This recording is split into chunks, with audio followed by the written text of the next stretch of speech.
Okay, hi, happy Monday. So I've been meaning to do a video for the last couple of weeks and I just simply haven't gotten around to it.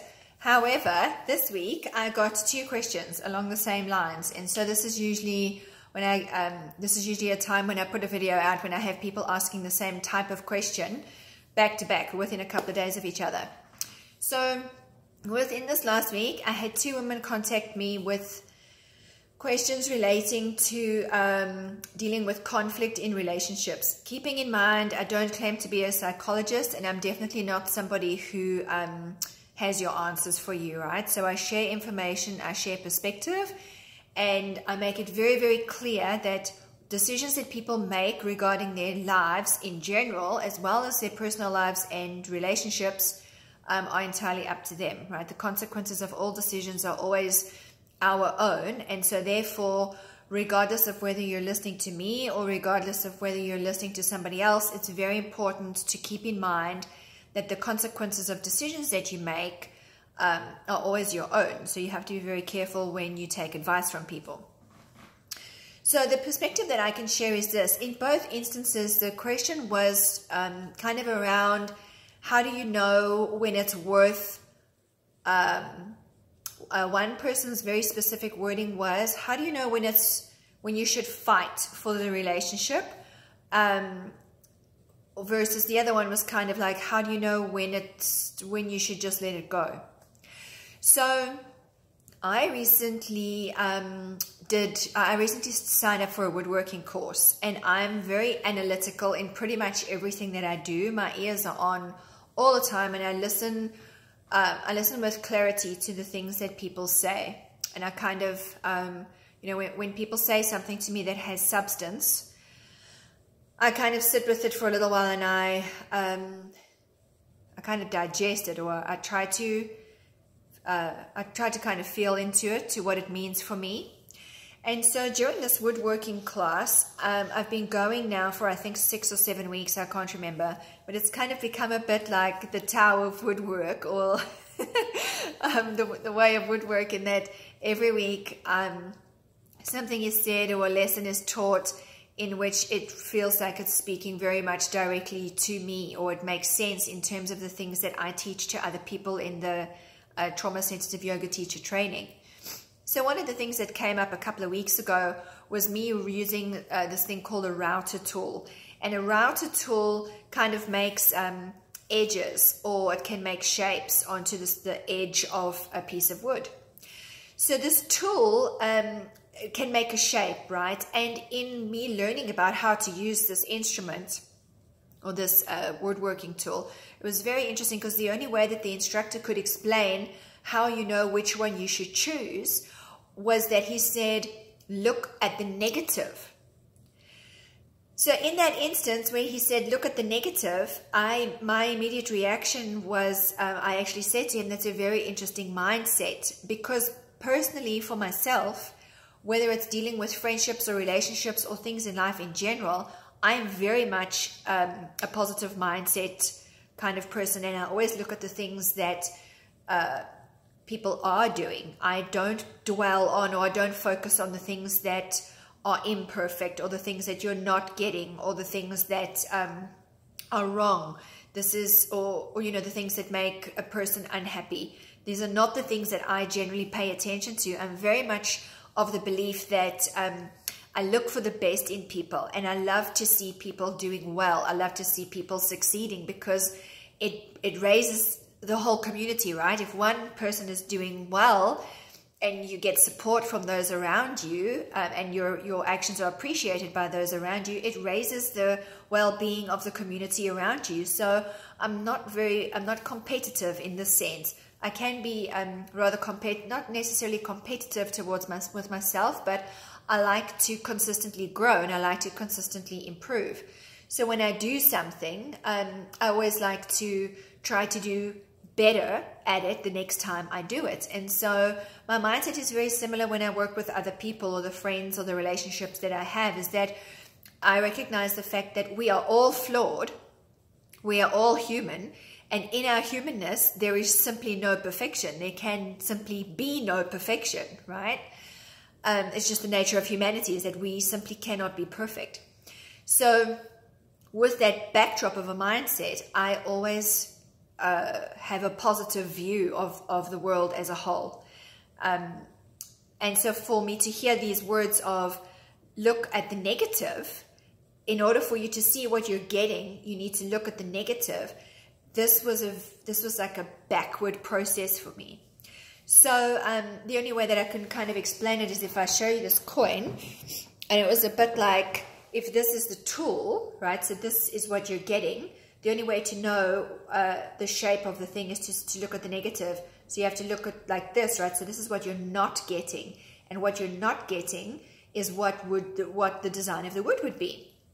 So I found this very interesting, because then when these two women contacted me, and I also started thinking about it, and my immediate reaction to say, that's an interesting mindset, I thought, wow, I've never lived my life like that. So if I start doing woodwork and I start using woodworking tools, and now this means I kind of have to shift my perspective of life, and I have to start looking at these tools in the sense of what I'm not getting. In order for me to know what I am getting, I need to focus on what I'm not getting. So this is kind of backward for me. But as I sat with this a little bit and I drove home and I considered this a bit more, I thought, you know, this does totally make sense, because in my own personal relationships, whenever there has been conflict, my own style of conflict, dealing with conflict in my personal life, has always been, as much as possible, to shy away from it. I walk away from it, and I value the relationship more than a need to be right. Now, in terms of conflict resolution and dealing with people as a whole, there are different ways of dealing with conflict. One style of conflict resolution is that if the relationship is valued, that person will tend to kind of, you know, withdraw from the conflict as a whole, versus people that have the need to be right, and there's a win and lose in a conflict situation. These people will simply not compromise, and it very much is just a situation of win or lose. I'm not like that, especially when it comes to people. It's not about winning or losing. It's about finding a middle ground, and middle ground doesn't necessarily mean compromising. It means that I simply don't value conflict. I don't feel that you know, there are some things that are worth fighting over, and then there are just other things that simply are not. So I wanted to share that little bit of, you know, looking for the negative, because in terms of both of these conversations with these ladies that I had in this week, when we need to make a decision in terms of what's going on in our own personal lives, and it's very hard to make a decision when you're dealing with conflict, within the one situation was with a friendship, and with the other situation it was with a partner, I realize now that in my own personal life, things may have been very, very different if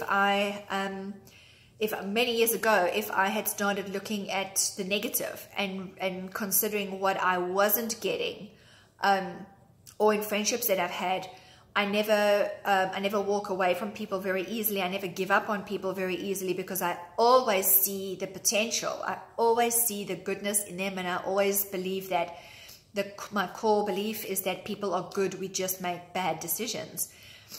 But you know, slowly but surely, I am realizing that there are sociopathic personality types. There are narcissistic personality types. There are sociopathic personality types. I'm not a specialist in any of these, and I would rather not dwell or ruminate on them. But there is the realization that particularly those women, like it does apply to men as well, but the healthcare and social services and yoga industry tends to be more dominated by women. And women who are loyal, women who care very deeply, are unlikely to simply walk away from people when things are not going well. We tend to, and I say we because I include myself in this, we tend to be people who will consistently compromise, and we will try to be supportive regardless of potentially how toxic the situation might actually be towards ourselves, until something very, very serious happens.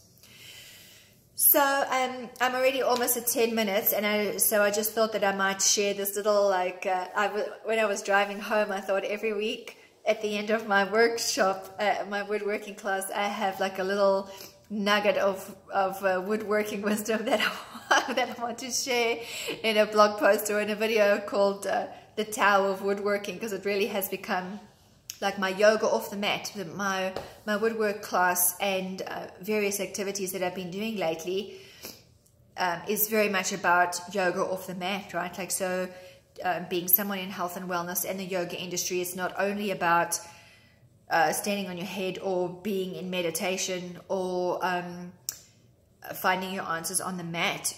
You have to be able to interact with people in daily life and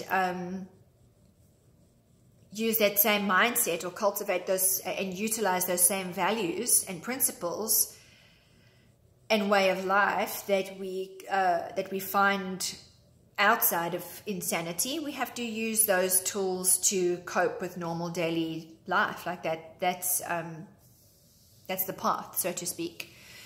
So I haven't necessarily given you an answer of what you should or shouldn't do, because that's never my intention and that's never my role. That's never what I'm here to do. I never give people answers of what they should or shouldn't be doing with their life. I only ever share perspective and perhaps a different view or different angle on things to consider.